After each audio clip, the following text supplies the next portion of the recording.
Bismillahirrahmanirrahim. Assalamualaikum warahmatullahi wabarakatuh. Perkenalkan, nama saya Dia Devitri dengan NIM 20010102117. Baiklah, pada kesempatan kali ini saya akan membuat video untuk menyelesaikan tugas UAS mata kuliah Perencanaan dan Pengembangan Sumber Daya Manusia. Nah, di sini tugasnya saya akan menjelaskan dari pertanyaan-pertanyaan ini melalui video. Pertanyaan yang pertama yaitu, jika kamu menjadi seorang manajer, ketika menentukan jumlah pegawai yang dibutuhkan dalam sebuah organisasi, bagaimana?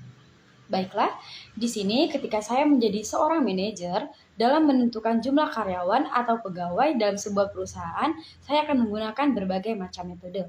Yang pertama yaitu metode keputusan manajerial, yang di sini manajer ini memperkirakan kebutuhan tenaga kerja masing-masing yang didasarkan pada pengalaman dan pengetahuan mereka mengenai beban kerja dan efisiensi tenaga kerja. Metode ini mudah dilakukan, oleh sebab itu metode ini mendasar pada pengalaman setiap manajer.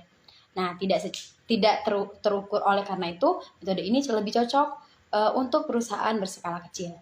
Kemudian metode yang kedua yaitu metode studi kerja, yang dimana metode ini menganalisis waktu kerja untuk menghitung kebutuhan tenaga kerja. Di sini, manajer menghitung unit pekerjaan yang direncanakan dalam waktu standar per unit. Contohnya, misalkan output pekerjaan yang direncanakan dalam setahun itu adalah 100.000 unit. Dengan waktu kerja standar per unit adalah 2 jam. Maka jam yang dibutuhkan per unit adalah 100.000 jam.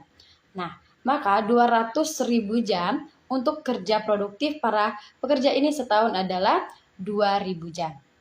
Nah, jumlah dari pegawai yang dibutuhkan ini adalah 200.000 jam tadi dibagi dengan 2.000 maka 100 orang. Nah, metode ini lebih cocok untuk jenis pekerjaan yang manual dan berulang, ya, yang sifatnya itu tidak berubah-ubah. Kemudian yaitu ada metode tren. Metode tren ini mencatat kebutuhan tenaga kerja dalam kurun beberapa tahun ke belakang. Contohnya, misalkan 5 tahun ke belakang. Jadi seorang manajer ini untuk menentukan pegawai atau menentukan karyawan ini menggunakan metode tren dengan melihat jumlah karyawan 5 tahun ke belakang. Maka dia akan melihat penambahan tenaga kerja dari tahun ke tahun. Kemudian metode rasio. Di sini metode ini merupakan metode hitung sederhana dengan membandingkan faktor-faktor yang dipengaruhi oleh tenaga kerja, misalnya pendapatan atau laba usaha. Kemudian ada metode analisis tenaga kerja, yang dimana metode sederhana ini menganalisis demografi tenaga kerja di sebuah perusahaan, seperti jumlah karyawan, posisi jabatan, dan usia. Nah, analisis ini memberikan sebuah gambaran kebutuhan karyawan. Nah, kita dapat menghitung berapa tenaga kerja pengganti untuk karyawan yang akan pensiun atau habis masa kontraknya. Nah, jadi dengan metode ini kita itu menganalisis dulu jenis pekerjaannya itu apa dan usianya. Maka dari sini kita bisa menentukan jumlah pegawai atau jumlah karyawan yang kita butuhkan dalam sebuah perusahaan kita. Kemudian metode anggaran. Nah, metode anggaran ini menggunakan anggaran sebagai dasar perencanaan tenaga kerja. Nah, kebutuhan penambahan karyawan baru itu menyesuaikan dengan anggaran upah atau gaji karyawan. Nah, di sini keputusan ini dijalankan oleh pimpinan perusahaan. Kemudian yang terakhir yaitu metode kalkulator HR. Di sini metode ini menghitung sejumlah matrik ketenaga kerjaan, biaya tenaga kerja, biaya produktivitas, dan lain sebagainya. Dengan menghitung angka-angka tersebut, maka kita bisa memunculkan berapa sih kebutuhan pegawai kita yang akan datang gitu di masa yang akan datang. Nah, mungkin itu tadi adalah berbagai macam metode yang bisa kita gunakan untuk menentukan jumlah pegawai yang akan kita ambil di dalam sebuah perusahaan kita nantinya. Kemudian yaitu pertanyaan yang kedua.